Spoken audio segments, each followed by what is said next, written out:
সারাদিন কি এত টেনশন করো বলো তো? আরে আজব তো, টেনশন কি আমি ইচ্ছা করে করি? টেনশন চলে আসে, সেটাও কি আমার দোষ? পৃথিবীর সব টেনশন কি শুধু তোমাকেই করতে হবে? আমি কেন পৃথিবীর সবার টেনশন করতে যাব? আমি তো নিজের টেনশন করেই কুল পাচ্ছি না। কি এত টেনশন তোমার বলো তো?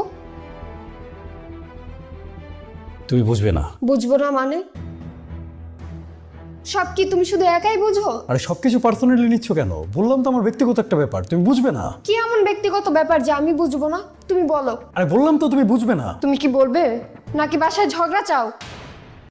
আরে ধ্যাৎ, কোনো কিছু করে কোনো শান্তি নেই। একটু টেনশন করছি, সেটাও কি করতে দেবে না? তুমি বলো, বলো আমি শুনবো।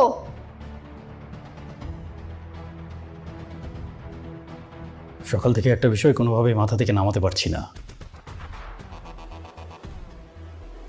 যারা গরিবের অধিকারের পক্ষে লড়াই করে, আচ্ছা, তারা লড়াই করতে করতে হঠাৎ করে নিজেরা ধনী হয়ে যায় কি করে?